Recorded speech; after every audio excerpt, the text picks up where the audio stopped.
Hello, everyone. Welcome to my first live. I hope it goes well. I really have never done this before, so please be patient with me if I mess up with my technology or anything like that. So I thought that I would begin today's live while we're waiting for some people to come in and for some people to think of whatever questions that they may have. I thought we would talk about, I want to give you an overview on liars. Um, the reason I decided on that topic is because most of us have followed the Chris Watts case very closely, and we have seen what a pathological liar Chris Watts appears to be. So I think it's pretty safe to say that liars focus on hiding the truth. But did you know that most people are lied to somewhere between 10 and 200 times a day? So, that being said, many of the acts of deception are considered white lies. That's when we have an innocent type of lie when someone asks you if they look good in that particular outfit and you say they do, even though they don't. Now, when you meet a stranger for the first time, research shows that the strangers will lie within the first 10 minutes at least 3 times. Now, there's been a lot of research in forensics, with forensic psychologists and the FBI profilers that suggest that humans are instinctively strong, very strong in judging liars and detecting lies.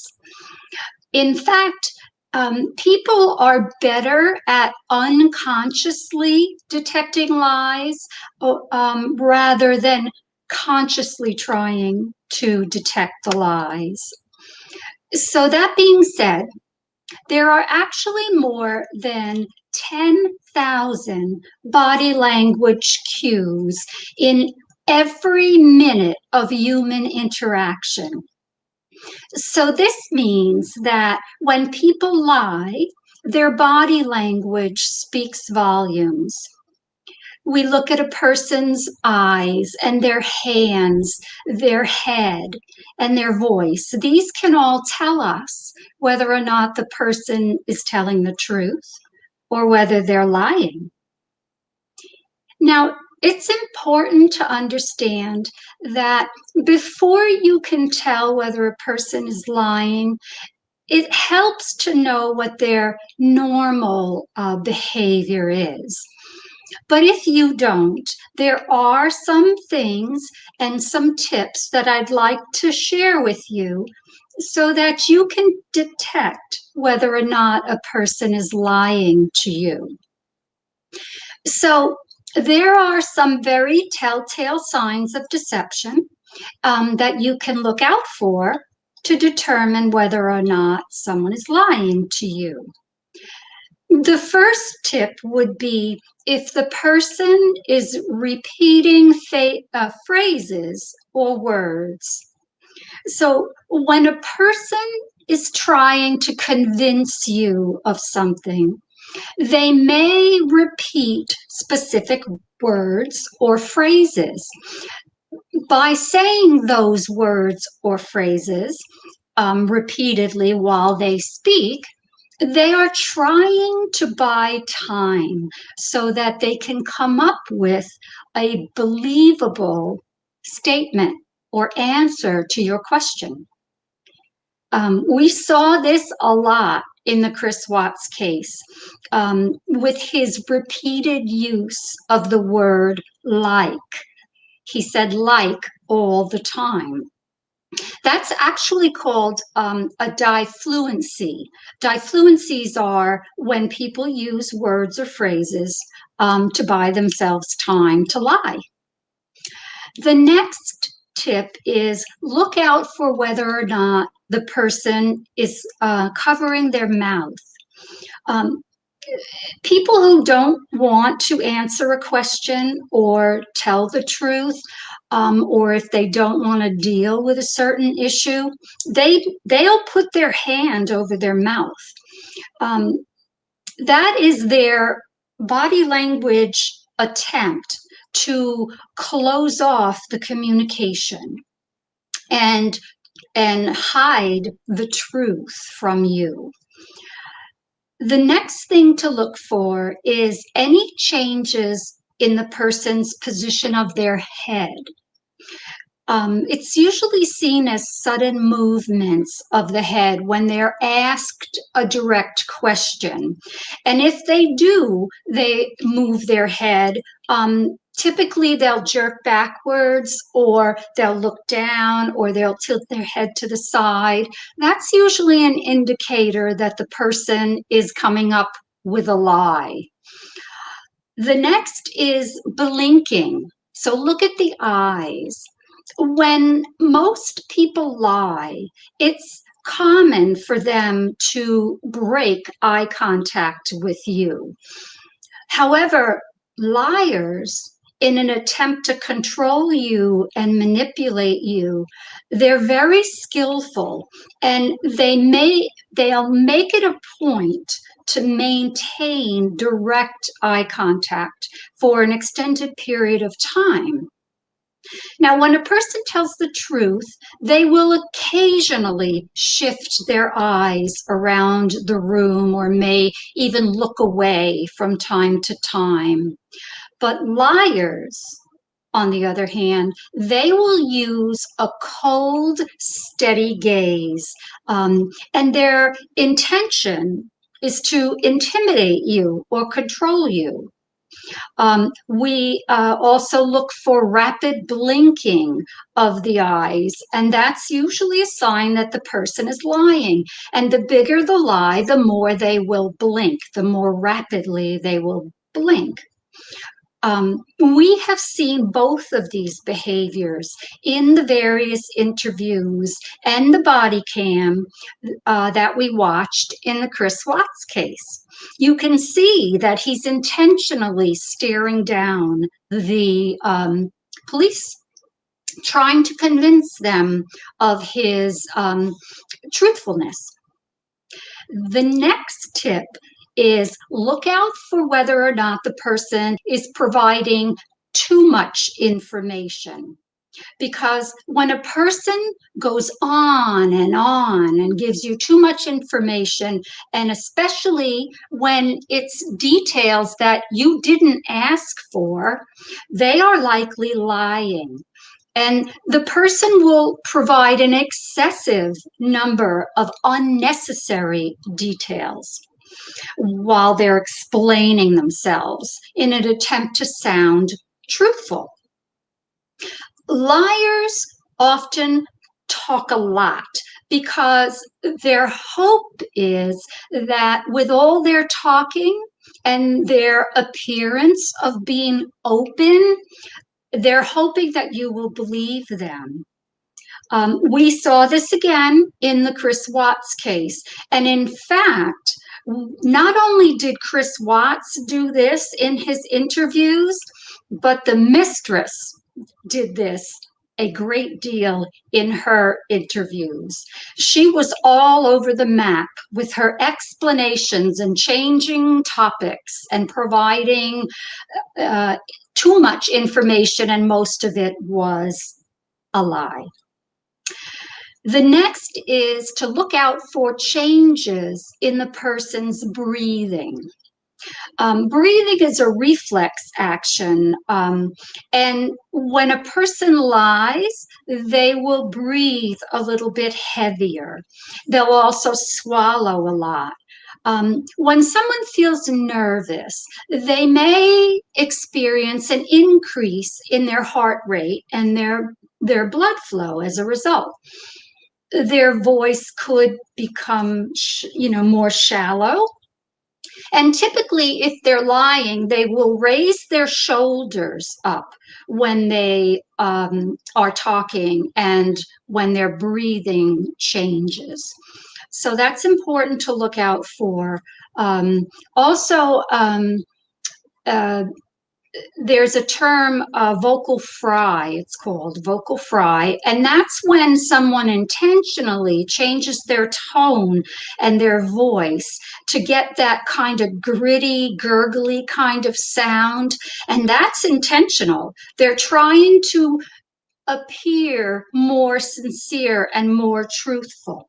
We see that a lot with Chris Watts. He has that annoying kind of raspy, gurgling kind of sound when he speaks. The next tip is to look for right eye movement to the right side. So be aware of where the person is looking when they're talking to you. People have a tendency to look up and to the right, to visualize or create a response. And they also tend to look down and to the right to create, to try to create a believable response. Um, the truth is that when someone is recalling truthful information from the past, they won't look to the right. They will look to the left, and they will look to the left, and they will look down. So if you see a person who is displaying a lot of right eye movement, chances are they're lying to you. Another thing to look out for is to watch their hands. People who are lying are likely to hide their hands. They'll put them in their pockets, they'll put them behind their back, they'll clench them together. So when you're trying to decipher whether or not someone's lying, look at their hands. See if their hands are open and relaxed. People who hide their hands, they'll they'll be trying to hide their hands because they're not able to keep their hands steady and motionless. So they'll try to hide them so that you can't see the nervousness. It's a very obvious tell of someone lying. Another thing to look at is if the person takes very long pauses. When you tell the truth, it doesn't take very much time to deliver an answer that is truthful. But some people who lie will take very long pauses in their answers. And even while they're answering during the answer, so first they'll take a long time to actually begin speaking. And then during their answer, they will take long pauses. Sometimes, however, if someone's lying, they'll give you a very short answer, very short and abrupt. But typically, it's the long pauses that I want you to look out for because they're trying to come up with an answer that they think you will believe. They want to sound believable. The next thing I want you to look for is if their body language doesn't match their words. People will believe a person's body language a lot quicker than they will believe the person's words. So in some cases, it's really easy to spot a liar by the expression on their face and the position of their body. The most common expression that liars use to hide their truth and hide their emotions is a smile. A genuine smile will create changes in the person's face. Typically, their eyes will light up, their forehead will crinkle, the eyebrows come into play, their cheek muscles rise, and the skin around their mouth and their eyes crinkle. And then finally, their mouth, turns up. But when a person is lying and they're putting what we call a masking smile, nothing moves except the corners of their mouth. So watch out for that. If only the corners of their mouth are moving in their smile, it's a mask. It's a masking smile. Some of the research has demonstrated that we are all liars to a certain extent. And like I said earlier, mostly it's white lies. Usually they're pretty benign. And we typically lie about, like I said, how someone looks. We may lie to keep a secret, or there may be other social reasons for the white lie. However, deception has a very dramatic and drastic effect on the people around you. Now, let's talk briefly about pathological liars. Pathological liars are typically defined by having a very long history of frequent and repeated lying. And the lying has no apparent psychological motive, and sometimes not even any external benefit that can be discerned. So sometimes the lie is just to lie for no benefit. But then in the case of Chris Watts, he lied repeatedly to keep himself out of jail. Now, there are certain personality traits that we will see when we're looking at a pathological liar. Usually, it's a narcissist, or they'll demonstrate some very self-centered behaviors. They'll be selfish. They'll be have somewhat of an abusive attitude towards people. They could be controlling, obsessive. They may be very impulsive, sometimes aggressive, sometimes jealous. They're very manipulative. Sometimes they're kind of socially awkward. They're uncomfortable around other people. They may isolate. They have very low self-esteem. They may be very temperamental. They're kind of touchy. You can't say anything right. They're upset. And we'll often see some anger. So it's important to keep in mind that there are a lot of pathological liars who they can't even help it. They can't even help that they're lying. It's almost like an automatic impulse. But then there are the liars who are gratified by telling lies. They're very good at it, and they don't regret for 1 minute anything that they've said, anything that they've lied about. These types of pathological liars are very skilled, and they attempt to evade, and they'll harm anyone that they come across in their life by their pathological lying. Most pathological liars would meet the diagnostic criteria in the DSM-5 for some type of personality disorder, and usually it's antisocial personality disorder. It's also the sociopaths. They'll tell truth. Sociopaths can tell a truth in a way that will create misinformation. So they'll give you the wrong information. And in the way that they do that, it's a lie.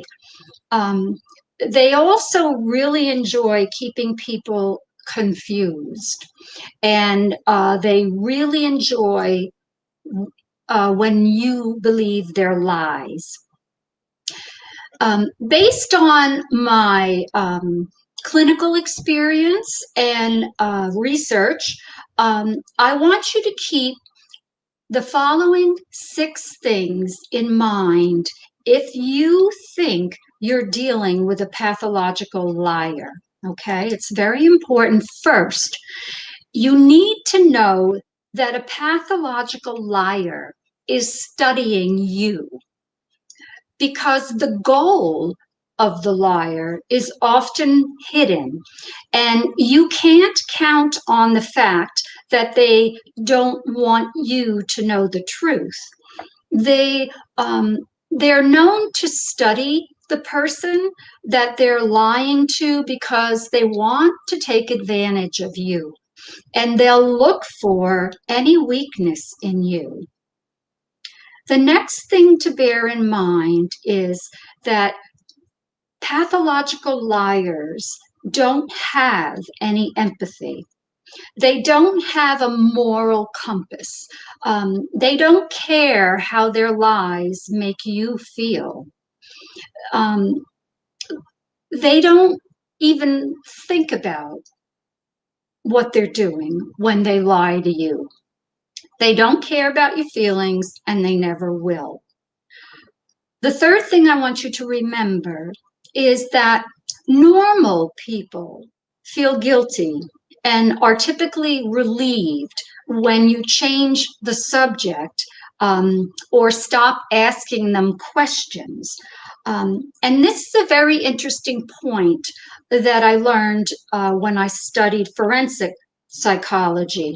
I found that psychological liars don't show any emotion when they're lying, and that makes them very believable.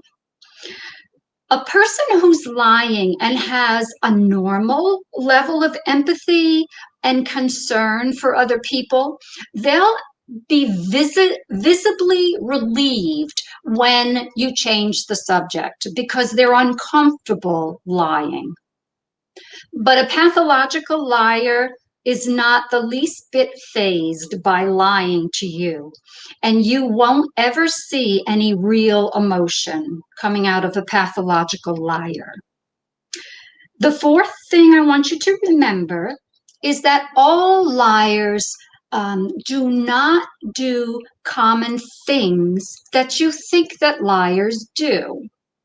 So believe it or not, liars do not always touch their nose.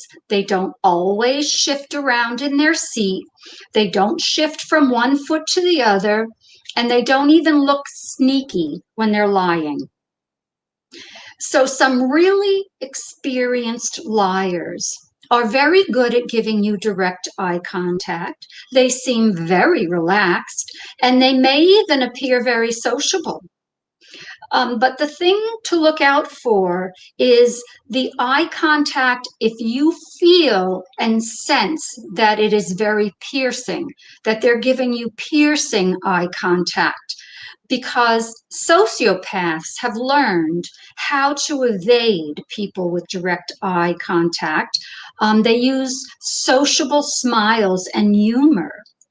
So they're very adept at fooling you. So trust your instincts and trust your discernment. What are your eyes telling you? What is their behavior telling you? What is their laughter telling you? What is their tone of voice telling you? The fifth thing I want you to remember is the most sneaky liars are very manipulative. Liars are expert manipulators. They know exactly what to say. They know exactly what you want and what you don't want. And again, they're studying you. In fact, many pathological liars use emotional arousal to distract you from the truth. So proceed with caution when you're dealing with someone who seems to be directing their attention to you in a certain way that stimulates some kind of emotional arousal in you. They're doing it on purpose. They're manipulating you to distract you. And the type of arousal that they typically use is either psychological, emotional, or sexual. And the final thing that I want you to look out for is that pathological liars can exhibit some very strange behaviors. Now, some pathological liars will show absolutely no discomfort when they're caught lying, where others, if they're caught in a lie, will become aggressive and angry when they're caught. So it's important to remember that all pathological liars, or all liars in general, are not the same. But I think that with some of these tips and the information that I've given you, I'm hoping that you're able to be a lot more aware and cognizant of the people in your life that may be toxic and that may be lying to you. And it's important, especially if you're going to move into a relationship with someone, it's very important that you're able to see these red flags from the beginning.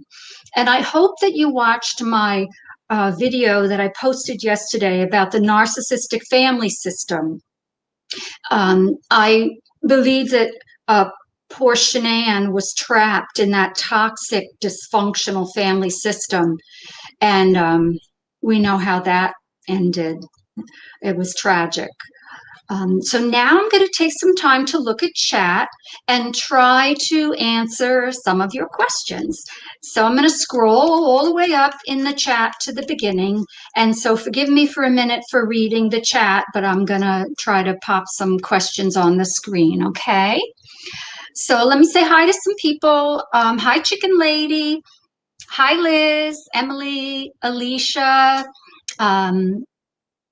Mel, Hazel, Lola, John, Heidi, Lucy, Welsh Pam, Baked Cake, hello. You're all so kind always in the chat and your comments on my videos. Hi, Mia. Hi, Ronald. Diggler, hi. Let me see, I don't want to miss anybody. Oh, Lovis, hi. I recognize your name too. Okay, scrolling down. I think I got everyone. I hope I did. Oh, hi, Priestess. Nice to see you. Let me see. Okay, I think I got everyone. Oh, Lou. Hi, Lou. Sonia. Nice to see you. Miss KJ. I can't pronounce this. Nikki Jean. I hope I did that right. Amy. Okay. Oh, wait, one more. Tracy. And Jessica's Touch Up Makeup. Hello. Nice to see you all. So I'm going to scroll back up and hopefully I'll find some questions that you have and I will take the time to answer them, okay? So let's see. You're all so sweet. Thank you. All your comments are so nice. Let's see.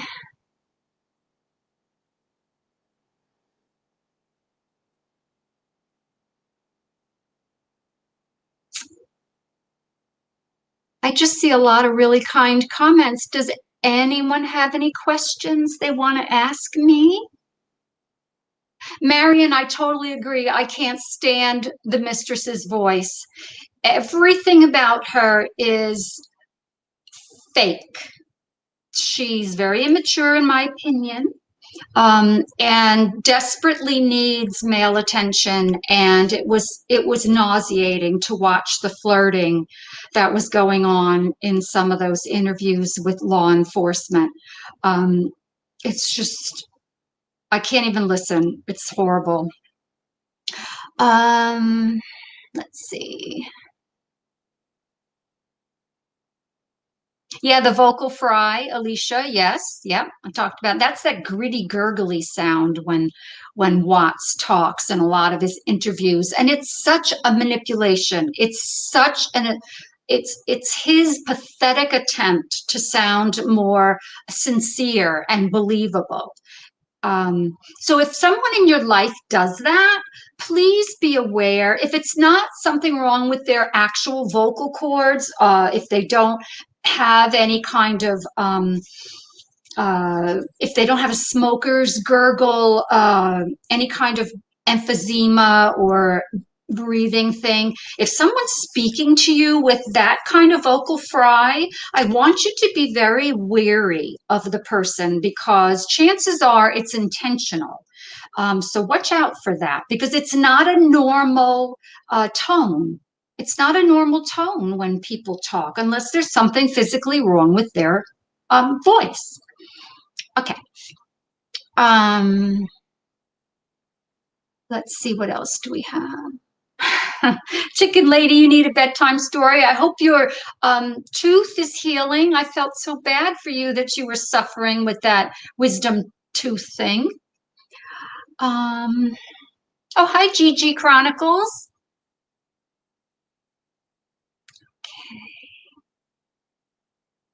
Chicken lady, yeah, I'm French and Italian, and I talk with my hands. And it's really hard for me not to do that when I'm on video, when I'm doing this, because I'm very tempted to talk with my hands.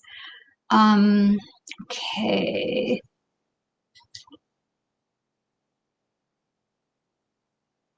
Um,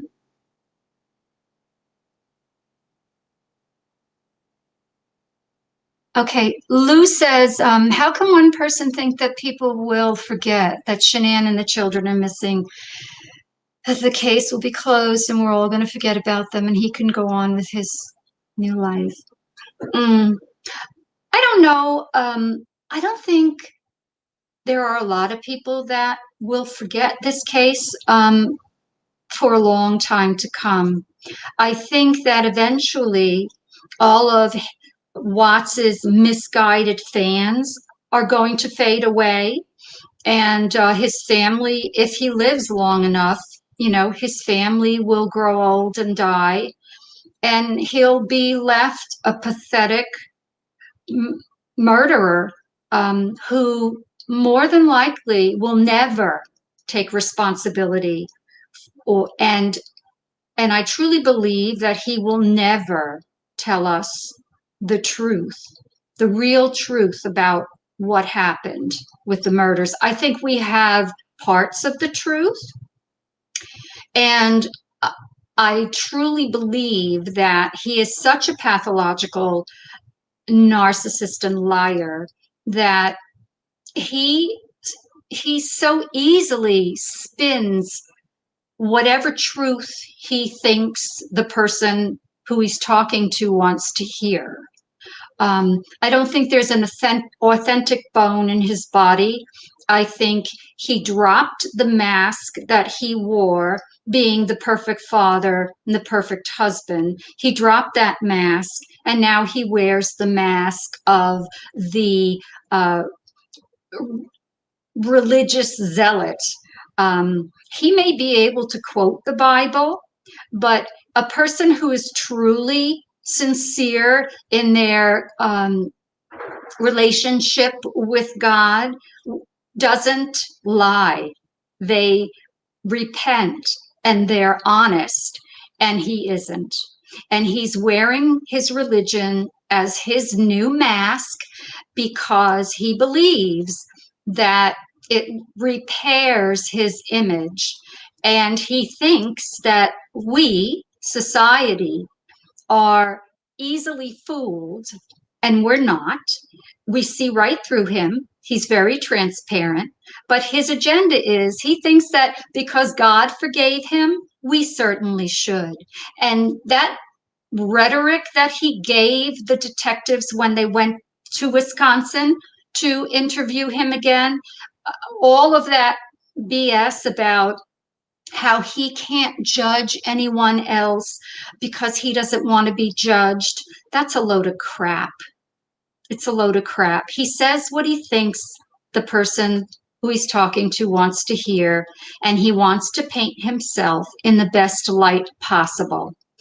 And he doesn't understand that there is nothing he can do or say that will paint him as anything other than a murderous monster who killed his wife and daughters and unborn son and threw their bodies away in such a callous manner, which demonstrates to anyone with a clue, and I'm hoping all of you understand because you're all really bright and you've been following this for a long time, you see that he had absolutely no regard for them. They were props in his life. They made him look good. They made him look like the perfect father and the perfect husband. And when their purpose was used up, he threw them away. And I think I've mentioned this before. I want you to understand that he's not an introvert. He stays in the background in a lot of the videos that Shanann posted, not because he's introverted. It's because he is so conceited that he doesn't think that he needs to invest any time or effort into people who he doesn't feel worthy of his attention. That's the true reason why he stays in the background. He's conceited. He thinks that he's above the law, and he thought that he was entitled to be the judge, jury, and executioner of his family. That is the ultimate conceit. That is the ultimate entitlement. He is in my opinion, from what I've seen, he is a selfish, covert narcissist who is a pathological liar and a textbook psychopath. And he'll never feel one moment of remorse. And the stories that he tells about hearing his daughters say, "Daddy, no," and all of that nonsense is just a lie. It's all a manipulation. It's part of his agenda. Okay, I'm going to get back to chat. Let's see. So that was that about I don't think we're going to forget this case for a long time.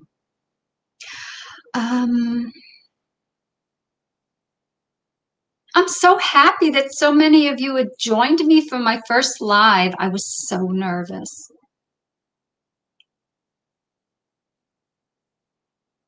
Okay.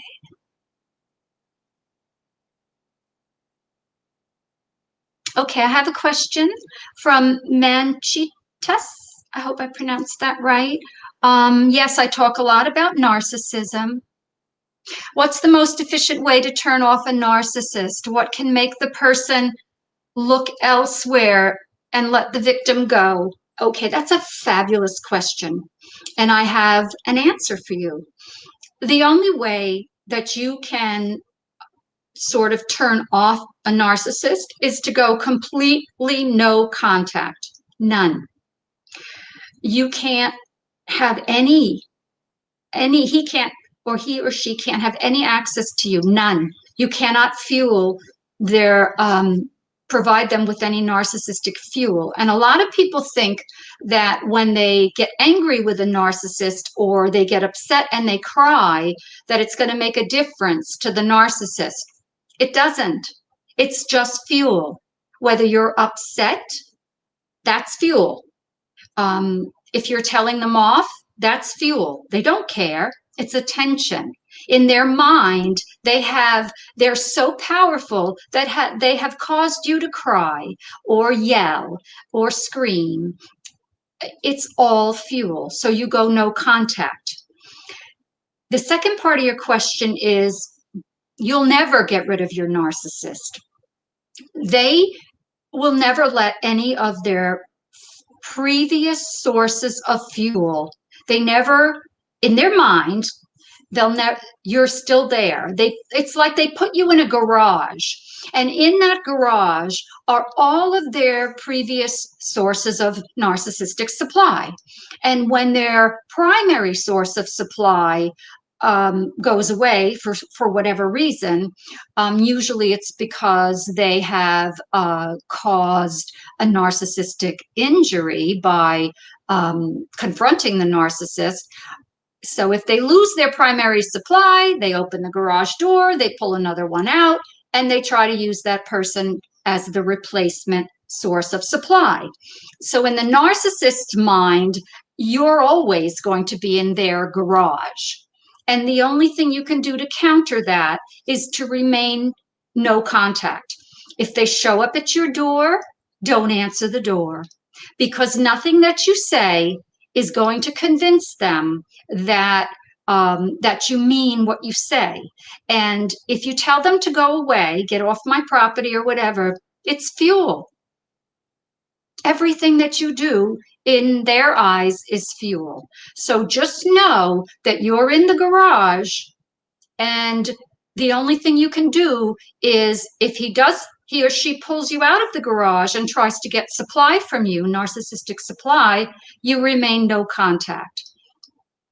That's the worst injury that you can give or do to a narcissist, is to go no contact. It drives them crazy. Hope that helps. And I don't think there's any of us who have lived a couple of decades or more that haven't encountered a narcissist. And none of us who have come away unscathed.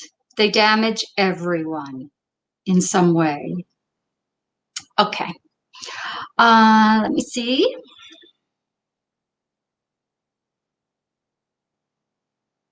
Ronald, you said that we'll never understand why he did what he did. I'm assuming you're talking about Watts. I think, and this is only my opinion, but I think that he did what he did for two reasons. His primary reason and focus was financial. I think he was very eager to get out from under that financial strain. And I think that eliminating his family was his way to get a fresh start. There are lots of theories about whether or not he was going to blow up Survey 319, or whether his plan was just to collect the insurance money. Who knows? But money was a big factor. And of course, the second motive for him was he found a new source of supply, and he didn't want to be encumbered by having a wife and children. He didn't want the financial responsibility, and he wanted to give his mistress his undivided attention. And I think that she, if not directly involved, she was certainly in the background stirring up his psychopathy. There is, if you watch her long enough, you can see that she didn't want to compete with a wife and children. And whether or not she said that to him doesn't matter. He interpreted it that way. And I think that, knowing that, he wanted to have a fresh start. No kids, no child support, no financial burdens. He wanted a new life. And that was his goal, in my opinion. Okay. Oops, sorry. Question. I see a question. Are narcissists monsters or potential monsters? Hi, Diggler. Good question. As we see in the case of Chris Watts, certainly yes. Not all narcissists are monsters, but all narcissists are damaged, and they will damage you. Um, narcissism is on a spectrum, and so a person can be, um, a, a low end of the spectrum. They may have a lot of narcissistic tendencies, but they're not a malignant narcissist. They're not going to cause a great deal of damage to the people in their life. But the malignant narcissists are extremely dangerous and should be avoided at all costs. And if you start to see any red flags or signs that you might be dealing with a narcissist, you need to run, not walk away from that person. And typically, the most obvious thing to look for is these people, they'll never ask you how your day was. Everything revolves around them. They are the center of the universe. The sun rises and sets for them. And so if you start to see someone who doesn't care about your problems at work or your whatever situation you're going through, chances are you're dealing with a narcissist. And narcissists get particularly annoyed if you have the nerve to get sick or be an inconvenience. The narcissist will let you know that they have no sympathy for you and they want you to get better so it can get back to being all about them. So watch out for those. Those are very telltale signs that you're dealing with a person on the narcissistic spectrum. They're very manipulative. And so if you start to feel like you're being played, then you probably are. Okay? But they're not all monsters. It's all happening. No contact since 2017.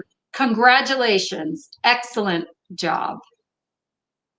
Dr. J, Angelina has a question.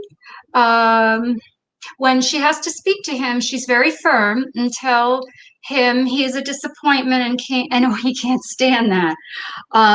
They can't stand anything negative. They're hyper sensitive to any type of perceived criticism. You may not even be criticizing them, but if they perceive it as such, they will store that information and they will harbor that resentment, and they eventually will take out their revenge on you in some way or another.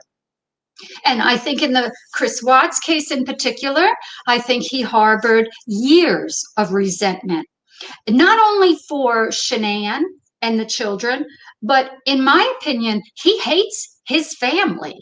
He hates his parents and his sister, and he only tolerates them because it serves a purpose for him right now. You can see it in the phone conversations that we watched at the jail when they went the night before the sentencing and the subsequent phone conversations that were released. You can see that he's very bothered by his mother's neediness. That's an inconvenience to him, and he wants to get away from that as quickly as possible. And he dodges and weaves and ducks their questions and their insistence. In the beginning, for him to quote fight, he didn't want to hear any of that. And I truly believe that it wasn't his legal team that prevented his contact with his parents. It was him.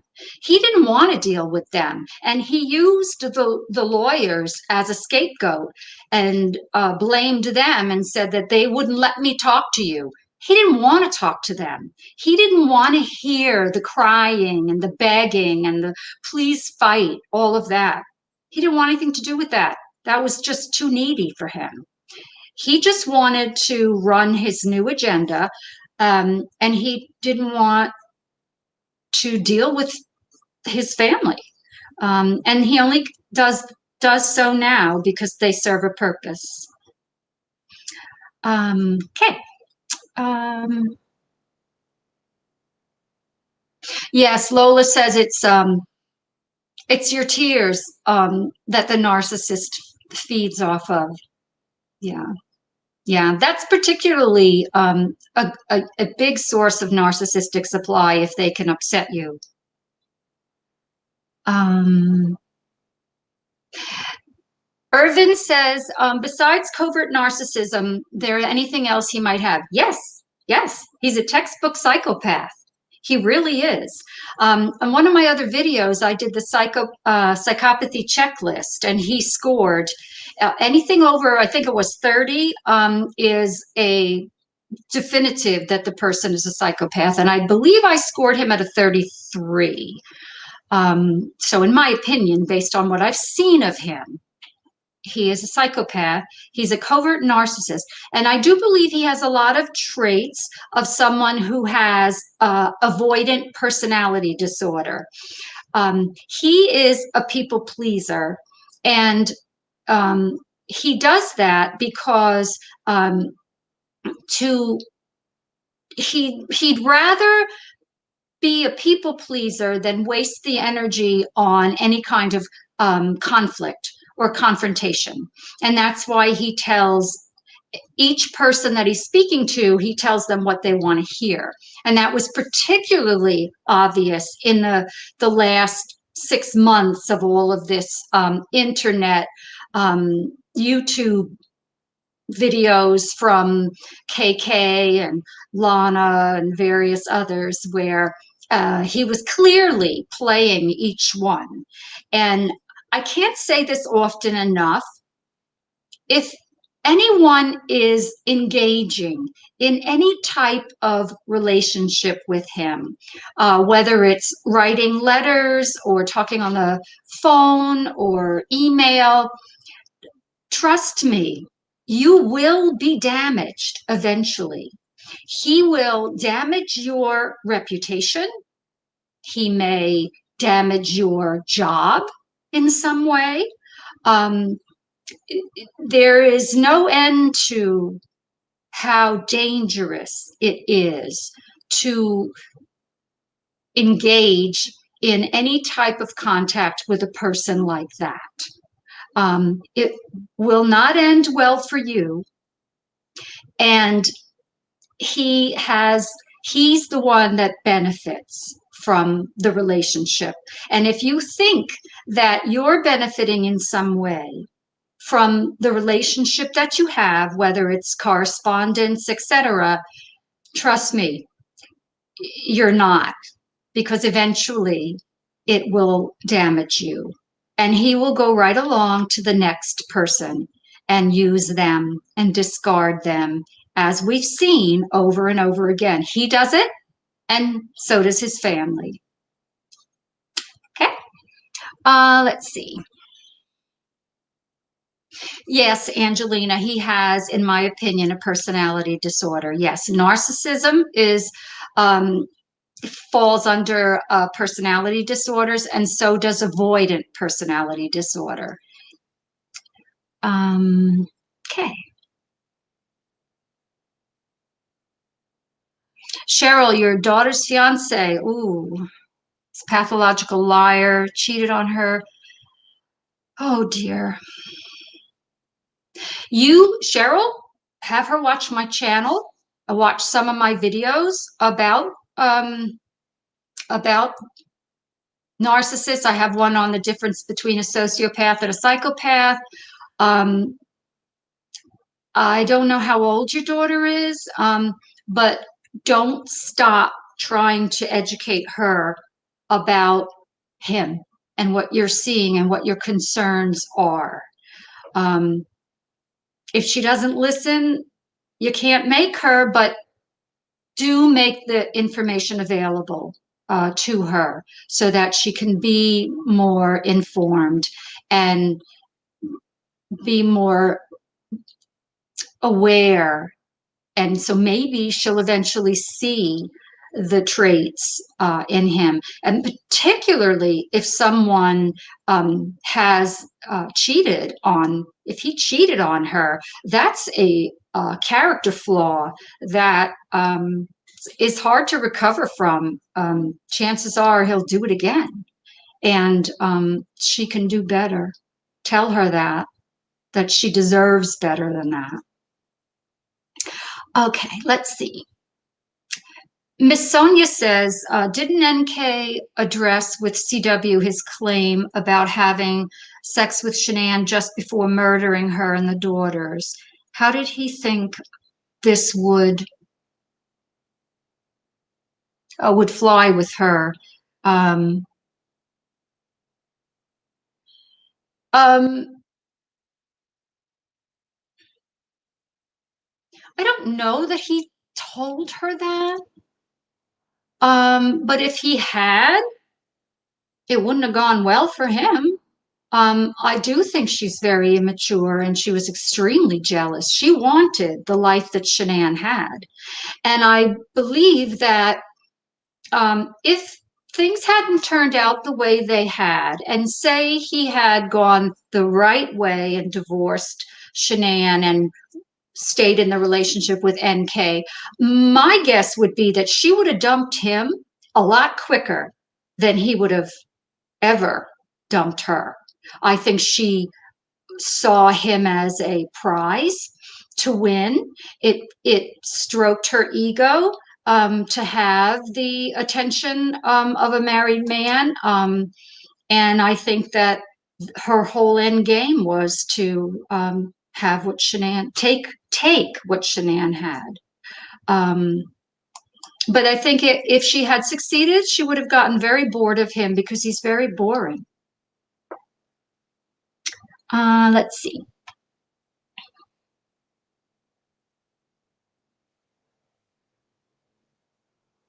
Oh, Angelina, thank you. She says, don't worry about seeing every comment.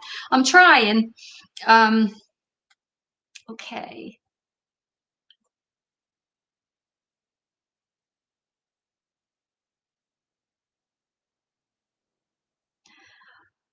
Oh, dear.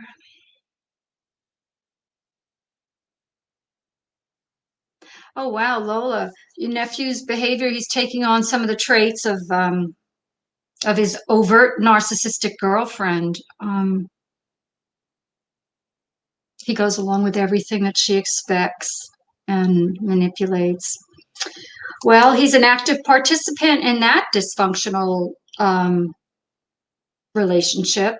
Um, I would try to get him to see the behaviors that you see, so that maybe he can extract himself from that toxic type of relationship. A lot of younger people don't have the wisdom yet to be able to discern what's going on. They don't see the red flags, and sadly, they learn by getting damaged or getting hurt in relationships. And, you know, sometimes you can tell them till you're blue in the face that the person that they're with is not good for them, but they have to experience it themselves and come to that conclusion themselves. Nurse Bev, yeah, she wanted to run as fast as she could, and from him as soon as the truth came out, or the truth, and as soon as the murders were discovered, I think NK couldn't get rid of him fast enough, which just demonstrates how she was not invested in that relationship, and she wanted to distance herself from him. And I think a lot of that bull that she gave the detectives in her interviews about how much she encouraged him to fix his marriage, etc., etc. No, she didn't. It sounded good. She said it because it sounded good, and she was trying to paint herself in the best light. And if you listen to her, she's quite a saint in her own eyes.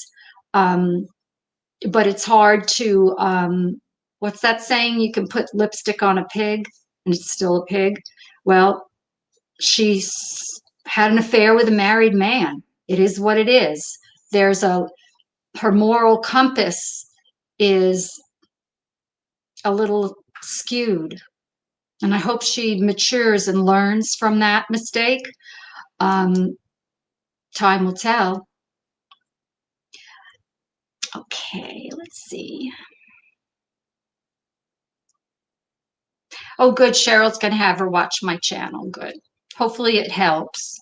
You can also email me. My email's on my page, my channel. It's coronercorner@gmail.com.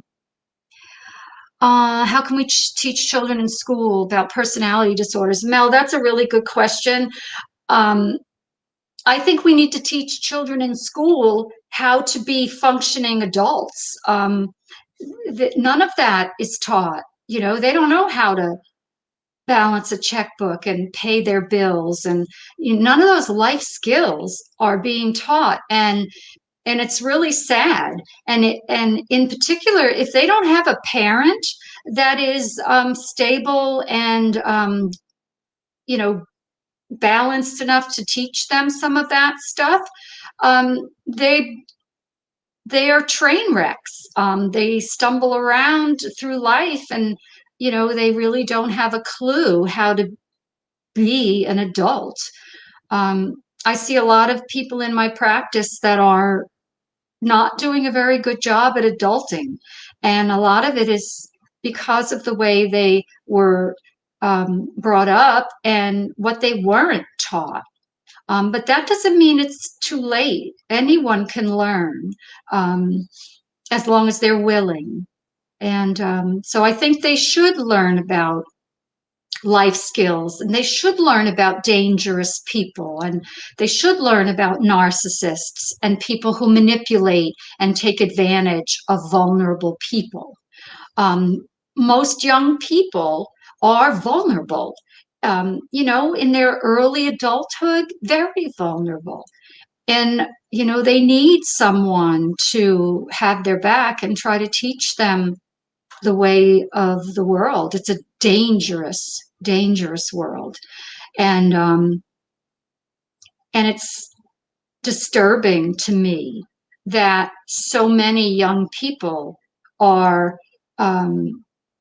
spending all of their time in the video games and not in reality.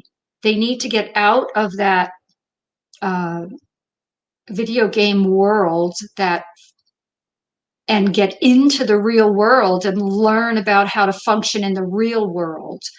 And a lot of that's not happening. Okay, Dr. J, what does a narcissist snap? Mm, it would depend on where the person falls on this narcissistic scale. I've heard a lot of things about that Chris Watts snapped. He didn't snap. He didn't snap. He planned. It was premeditated, and he was very calculating. Um, People can snap and not be narcissists. People are pushed to the brink every day, especially in the world we live in. It's very difficult right now, and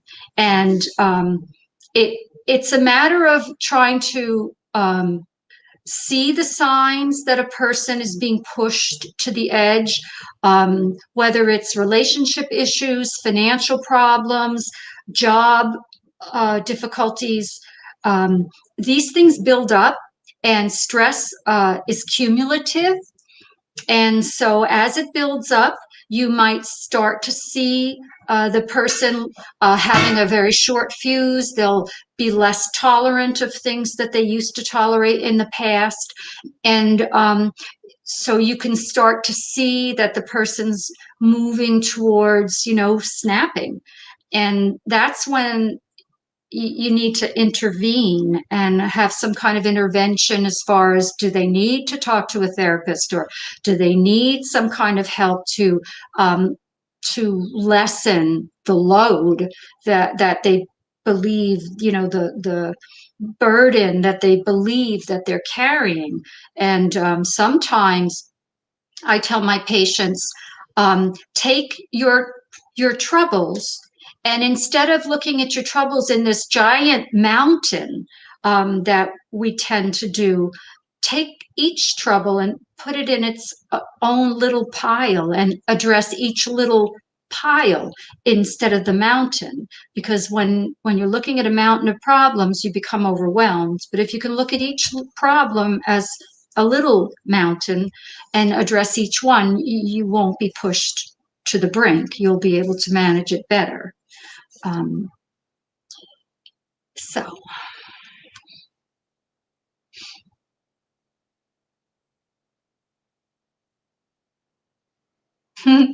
Alexis, yeah, just send me an email to my email and we can talk about that for sure. Hi, South Africa. Gail. Oh, I've seen your comments under my videos. Thank you. You're always so kind. Yes, narcissism is very prevalent in families nowadays, and a lot of people really don't recognize the dysfunction because they're living in the dysfunction. And a lot of times, even if it's just in a relationship and you've gotten divorced from your narcissist or broken up with your narcissist, or you've removed yourself from your narcissistic family system, only then do you see, wow, how bad it really was. But sometimes when you're in the thick of it, you really don't see how bad the dysfunction is until you're out of it. Um, the key is get out of it, get away from it. If you're in a narcissistic family system, like the video I did yesterday, a toxic family like that, or you have toxic in-laws, you need to put some distance between them and you. Have very firm boundaries because narcissists don't respect boundaries. And unless you enforce the boundaries, they're going to walk all over you. Um, they don't care if they inconvenience you. Um, you can even say, no, today's not a good day for you to come by and pick up whatever, whatever. They'll come anyway. They don't, they don't care about your needs. They only care about their own. So you have to have very strict boundaries. You can fire people out of your life. You don't have to have people in your life that are unhealthy and toxic. Even if they're blood relatives, you can walk away and not feel guilty because your number one responsibility is your own well-being, yours and your loved ones. If you're married or you have children, you need to protect yourself so that you can be the best person you can be for them.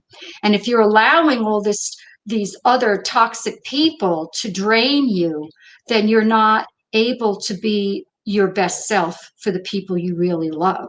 So if someone is toxic and causing you upset, get rid of them out of your life.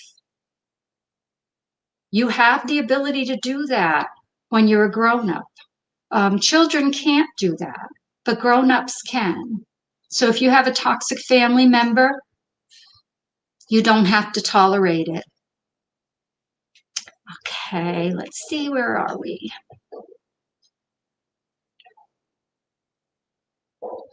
Yes, Karen, I'll do an email on a video on the email that you sent. Yes. Um,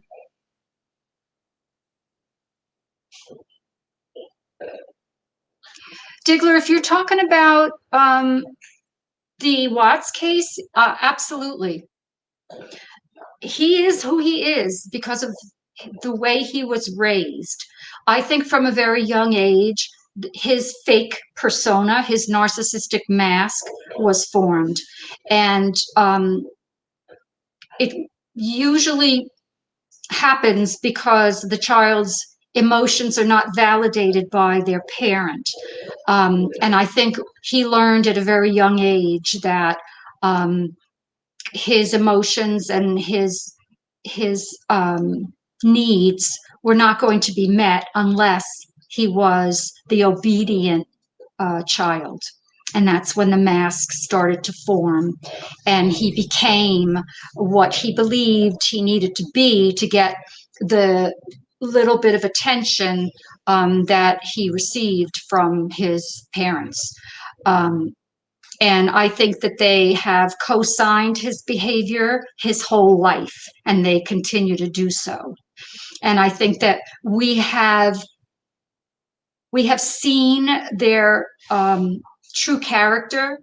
And my question is, how far are they willing to go to paint the picture that he's not a monster and that he didn't come from a home that created the monster? I don't think we've seen the depths to which they're willing to go. We've seen a lot, and it makes me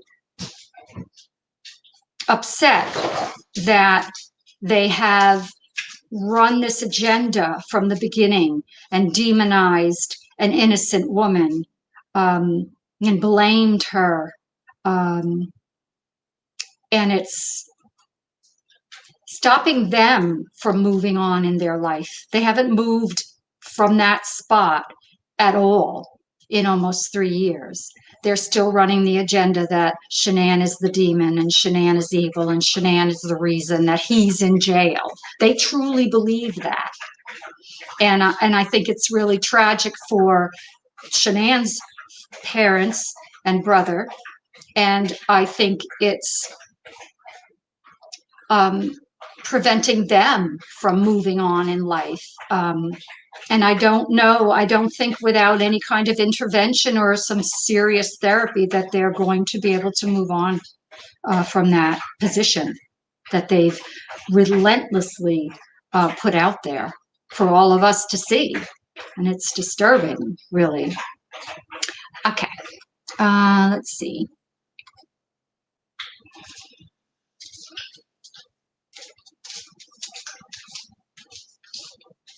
Gail, yeah, if you would email me that and remind me, I'll try to look into that case. Troy Kell, I'm not familiar with that name.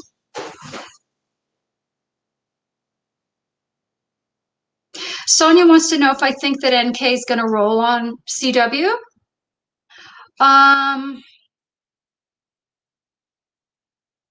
No, I don't think she has anything. I don't think a lot of people believe that there were other people involved in this case, and everyone is entitled to their theory. But from what I've seen, CW's image was of the utmost importance to him. And because of that, I believe it's highly unlikely that he would have allowed anyone to know about the murders or participate in the murders. He can't allow that. His ego is so fragile and his mask is so firmly in place, and his need to be presented as the good guy, the nice guy, the great dad, he couldn't psychologically allow that to happen. And so I think she probably saw some signs, maybe, that here's Thor, some signs, and your face is all wet. He comes over here to dry his face on my lap after he drinks his water, and Loki thankfully is quiet. And I've gotten some suggestions from some of my subscribers that I should have Loki merch. So I don't know. My daughter made me a mug. That's Loki on the mug behind me. So anyway, I digress. But anyway, I don't think that she knows anything. I don't think she'll roll on him because she has nothing to spill, she doesn't have any dirt to spill. And people that say that she's in the witness protection, she wasn't a witness. She didn't see anything. And she certainly didn't help the investigation. And it's frustrating that she was such a roadblock in the case progressing, because she lied so much and deleted so much of the information. So that just is very frustrating. Um, okay.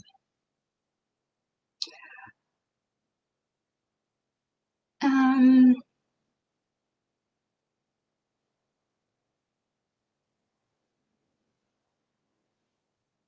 Angelina, yeah, I don't know that I don't know if his soul is black, but I do firmly believe in good and evil. And he chose evil. It's a choice. And he'll have to eventually pay the price for that. Not in this world. He's already paying the price by being incarcerated. But I think that he chose evil. And with that choice are consequences later on. Um, so he's not a victim of his circumstance. He chose his circumstance. And a lot of people, I've heard some people say he's a serial killer. He's not a serial killer. Serial killers kill two or more people with a cooling off period in between. He's not a serial killer. He's a multiple murderer, but he's not a serial killer. I just want to clear that up. Okay. Um, yeah, he has to accept responsibility for his actions, and he has not done that. He hasn't, because he's lied and lied and lied and lied.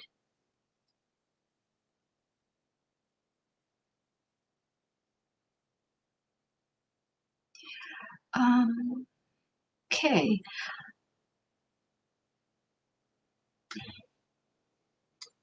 I think I've scrolled through most of the chat. If anyone has any more questions, go ahead and put them up now in the chat and I'll try to answer them.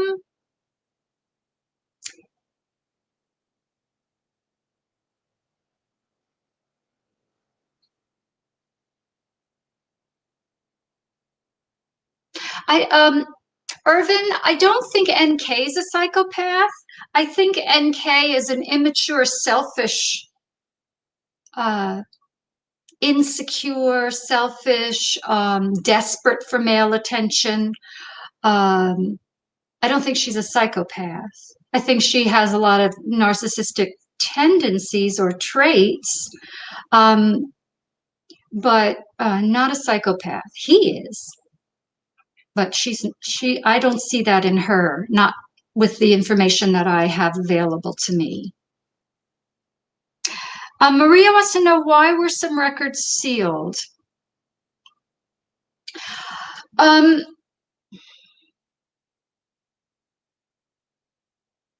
okay.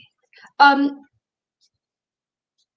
I think that because this was such a high profile case, um, some of the records, as far as the autopsy photographs, have been sealed, because had they not, we would have access to them.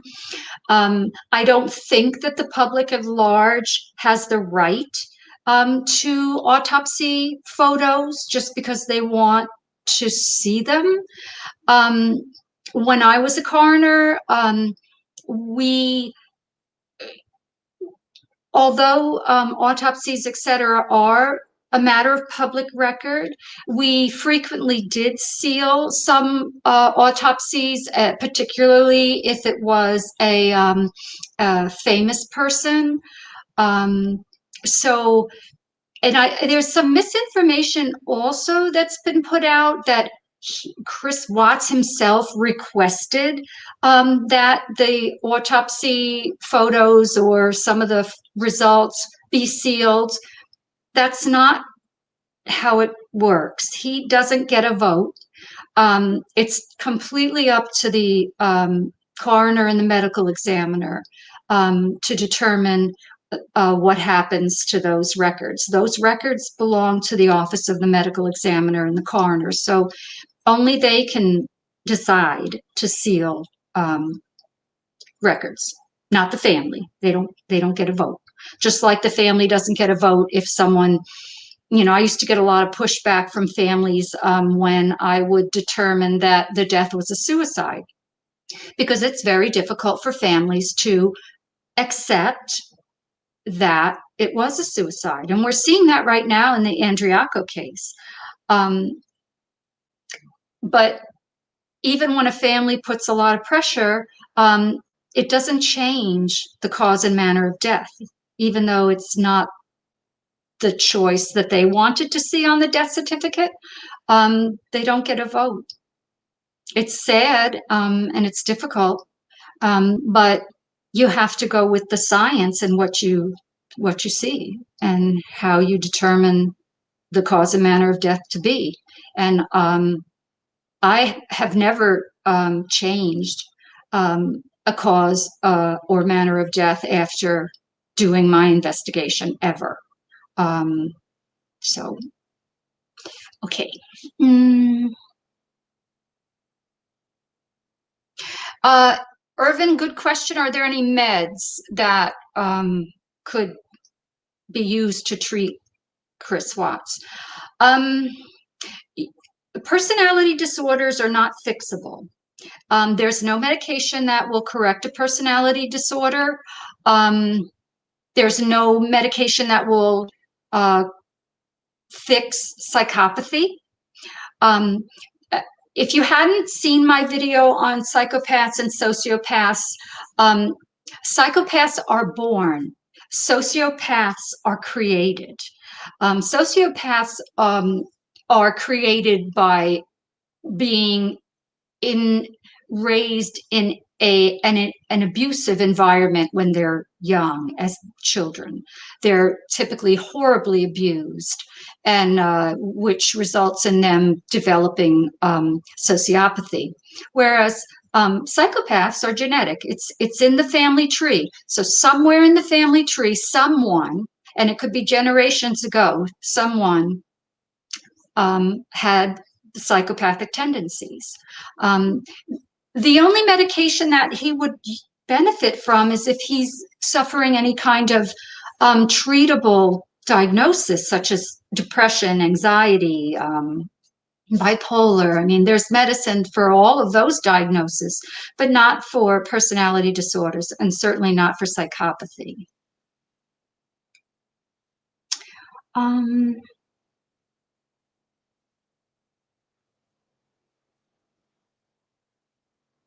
yes, Nurse Bev, I suspected that as well. The apple doesn't fall far. Being Nancy, I don't think he has any insight whatsoever into the scriptures. I think he can memorize them and quote them, but I don't think that he has taken them into really taken them in and is living the scriptures. He's obviously not, because he's manipulating people and he's taking advantage of people and he's lying, lying, lying, and lying some more. And someone who has taken the scriptures to heart doesn't behave that way.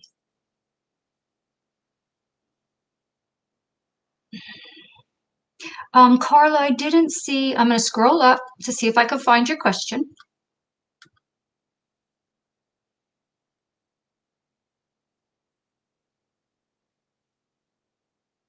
Carla, I'm not seeing it. Can you ask it again?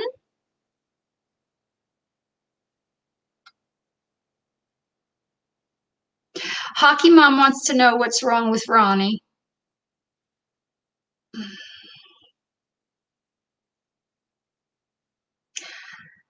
Well, I think that up until about 6 months ago, a lot of people just felt like he was a good old Southern guy, aw shucks, kind of guy, kind of ruled by his wife and et cetera, et cetera. But after watching what has played out over the last 6 months or so, I think that he is a lot more sinister than people think. Um, and so I think that we do see a lot of him in Chris at times. But unfortunately, there isn't a lot of extensive interviews that I or we have been able to have access to that gives us more insight into what's going on with him. So, I mean, I wish we had that because I could get a little bit further into his head. But with what we have available right now, all I can say is that I think that um, he's a more sinister character than we previously thought, and I think that the Watts's parents' hatred of Shanann runs so deep that they just can't see past it, that it consumes them. Everything that we've seen from them is about demonizing Shanann. Um,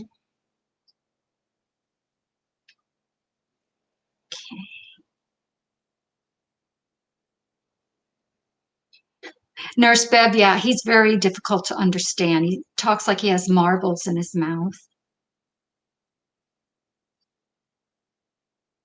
And yes, getting back to the scriptures, Nancy being Nancy, yeah, it's a manipulation. It's a complete manipulation. In fact, in prisons, prisoners who are or present themselves as being interested and active in the religious aspect, they get more privileges. And so I'm sure that's part of the manipulation as well, not only to repair his image, but to get whatever perks come from being involved in that.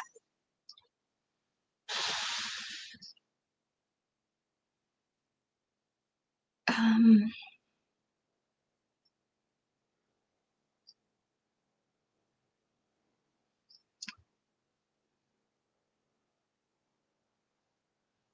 okay, Carla. Oh, yay, I see your question. Finally. Can narcissists be healed while as a child or a teen? Okay. Um, yes, that would be the time for intervention. We don't diagnose people under 18 with a personality disorder because their personality is still developing. And because of that, yes, there are some things that you can do to help that. So my recommendation would be therapy, family therapy, not just therapy for the child, because the child's tendencies that are starting to develop are developing because of the environment they're being raised in. So it's important to get into what's happening there. Why is the child developing these narcissistic tendencies? And if the intervention happens soon enough, yeah, it can definitely help. Definitely. Joe S. wants to know if psychopathy is inherited. Is it located in the DNA? On how it became attached to DNA. Um, from what I know about psychopathy, the structure of this, they did do studies, and it is genetic, it's inherited, and the most fascinating studies are on the brains of psychopaths, and they have found that the brain's structure itself is different in the psychopaths as opposed to a person who's not a psychopath. There are structural differences that they have found and identified in the brain. And of course, that's genetic.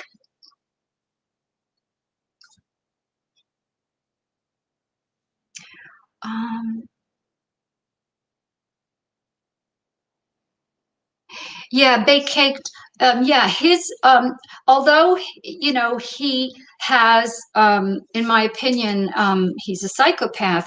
You're right. The behavior he chose it. He chose it. He's not a victim of the behavior. He did the behavior on purpose. He chose evil because, in my opinion, what he did is evil.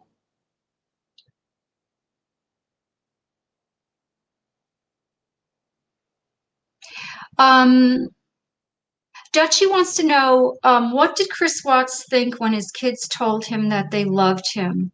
Um, I think that he got a lot of narcissistic supply from the love and attention he received from Shanann and the children.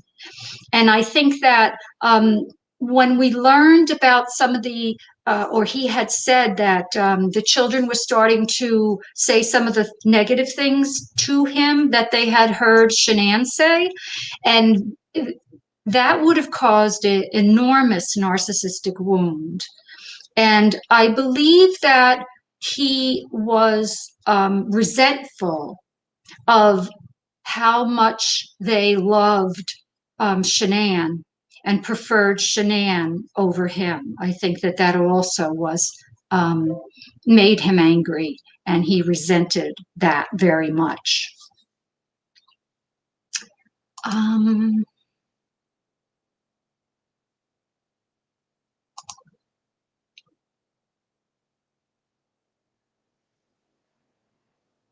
okay.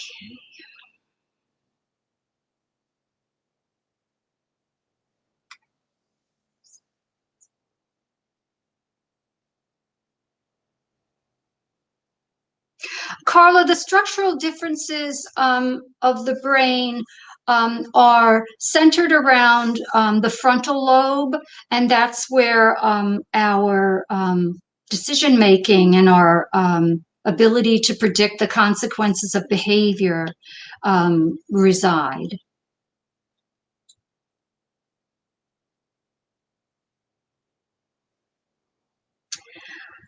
Okay. Well, I think I've taken up enough of your time today. I'm so happy, that you took the time to join me today, and your questions are so intelligent. I really appreciate every one of you. Your comments, are also wonderful, not only, when you comment on my videos, but in chat. I mean, you're so kind, and I am so appreciative, of all of you. If you didn't get your question answered, please send it to me in an email, and I would be happy to write you back.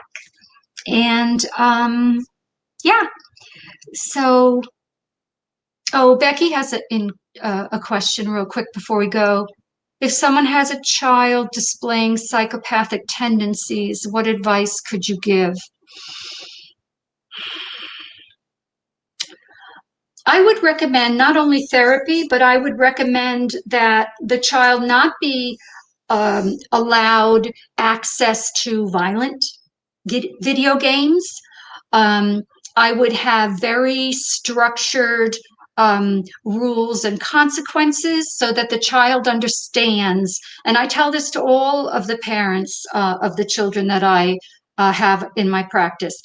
If the child chooses a behavior, they need to understand that they have already chosen the consequence, so that they learn to connect the behavior and the consequence for that particular behavior. And the only way you can accomplish this is if you are consistent in your parenting of the child. So the child needs structure and consistency. And if there's more than one adult in the house, everybody has to be on the same page, because children will triangulate, they will manipulate, in order to get what they want. And so you have to be very consistent. And the child, especially if they're demonstrating some maladaptive behaviors, some violent tendencies, or some antisocial tendencies, stealing, lying, hitting, pinching, these kind of things. That has to be swiftly addressed and consistently addressed so the child connects the consequence with the bad behavior. And it's also important to make sure the child understands that it's the behavior you object to. It's not that you don't love them, the person, because children are very quick to believe that they are bad and their self-esteem gets severely damaged. And so it's important that you always differentiate that it's your behavior that I object to. It's not that I don't love you. You are a good person. You are loved. Your behavior, not okay. So that they understand the difference. But consistency and consistent consequences. The consequence always has to be the same for the bad behavior, whatever that consequence you come up with. But you have to be consistent. And hopefully the antisocial tendencies will be extinguished or at least diminished. Because while the person's young, that's when you need to address it. Children can't be diagnosed with antisocial personality disorder, but children are diagnosed with oppositional defiance disorder. And then later on, when they get, older, like 12, 13, then it's conduct disorder. If it's not corrected, once they turn 18, you can assign the diagnosis of antisocial personality disorder. But by then it's not good. So you want to address it early. I hope that helps. Okay. I think I've hopefully answered all your questions. I am going to save this video on my channel after I end the broadcast. And again, I want to thank you so much for being so kind and for taking the time out of your day to spend it with me. And I look forward to seeing you all again. And that's it, I guess. So thank you and have a wonderful rest of your Sunday. Okay, bye-bye.